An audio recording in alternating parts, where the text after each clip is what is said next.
After we get our model set up and our business plan set, next thing we need to do is get some money. So let's talk about different ways to raise capital. There's seed capital, and that is our own funds that we might have saved up. It could be loans from family members, friends. There's also a elevator pitch that your book mentions, and that's just something like a 2 to 3 minute summary of our business model. It's trying to get the value proposition out, the revenue model, and so forth, and just get people to want to invest. For example, people like angel investors, incubators. So incubators are those companies that provide perhaps a little bit of funding, but more importantly, some business services, whether it's marketing, accounting, that some people just don't have. Angel investors, those are people, individuals that have money to invest in startup companies. Traditional commercial bank loans, venture capital firms that do similar things to angel investors, and then other partnerships that you can create. Crowdfunding, certainly like Indiegogo, Kickstarter, where we have a bunch of people come together and offer funding. There is a sales pitch, which is usually something similar to an elevator pitch. That's done via video, and trying to convince people to invest in that company. So let's look at the different B2C models, and we'll give you some examples as we go. So let's take a look at e-tailers, and these are just online versions of traditional retailers. They have the revenue model, sales, they sell things, and they have some variation. Let's take a look at those variations, and let's take a look at some examples as well.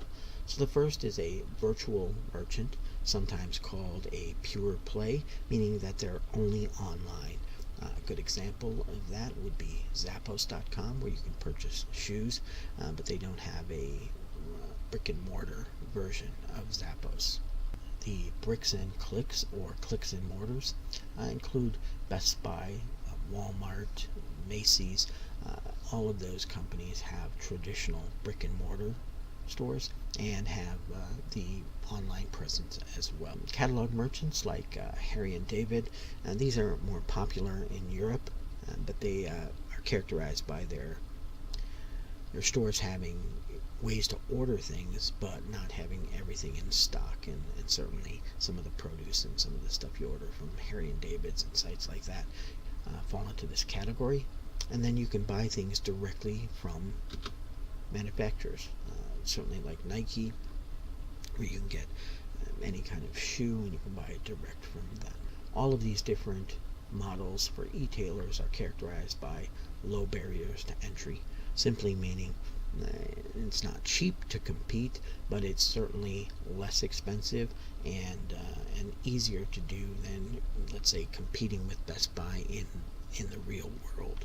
Let's take a look now at a B2C model for community providers, and this is for social networks. Think of companies, think of websites like Facebook, Pinterest, Twitter. So all of these websites use multiple ways to get some revenue. So it might be things like advertising for sure. It could be subscriptions. They might sell things directly.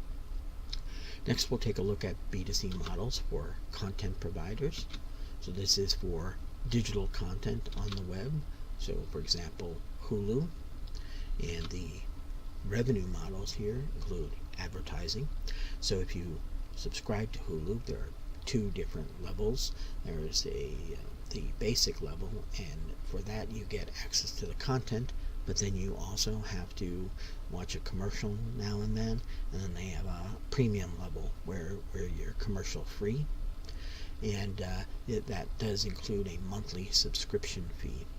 And this is really revolving around the sale of digital goods, for example, TV shows, for example, movies. Next, we'll take a look at some different variations. Syndication is when you are the content producer and you syndicate or distribute your content through various websites.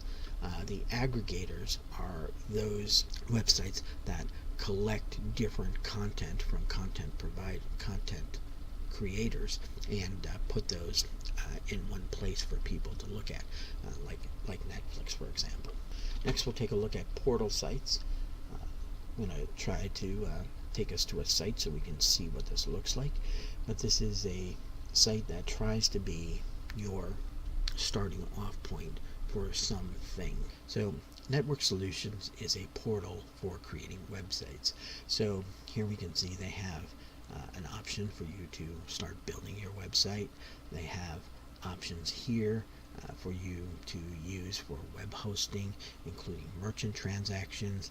Up here you can see they have some secure socket layer things where you can get a digital certificate and you can have encrypted transactions for your website, and then they also have some marketing options here.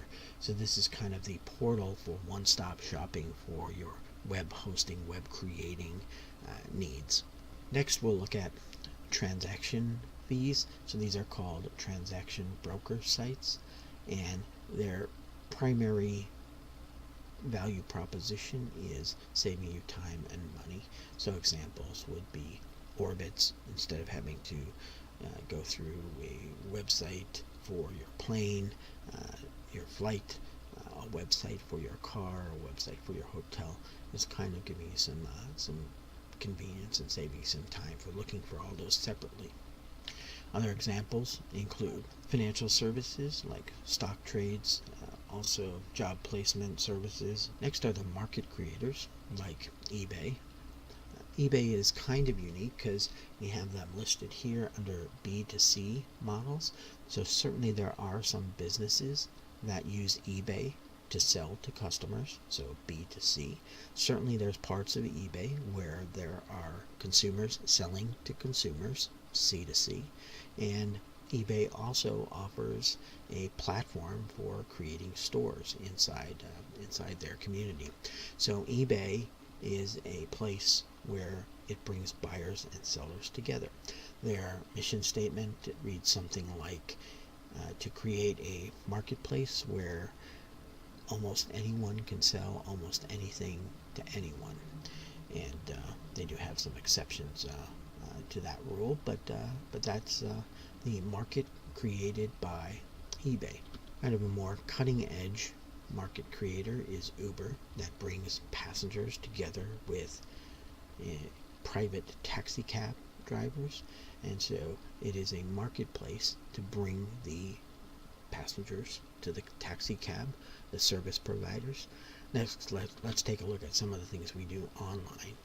For example, doing searches, looking up directions, getting travel directions, and the ones I'm going to use are Google. So what they provide is low-cost alternatives to a different way to get the same thing done. For example, with Google, and you search for things, there are certainly other ways to do that, but certainly just randomly typing things in, looking in magazines for good websites, really isn't as time saving as just typing something in the Google search box.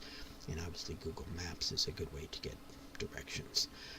Google monetizes this with their advertising. So certainly when you type something in, and we'll talk about this in a later chapter, but when you type something in the search box, they will offer some related ads based on what you type in. So we'll cover that a little later in the course. Lastly, we'll look at some B2B business models. We'll give you two examples. I'm really only going to test you on just understanding that B2B, it can be similar to B2C, and we'll look at two exceptions here. So one is an e-distributor like Granger, and that is they provide typically things that normal consumers wouldn't purchase. For example, different kinds of part replacements, tools that work on equipment that regular consumers wouldn't have.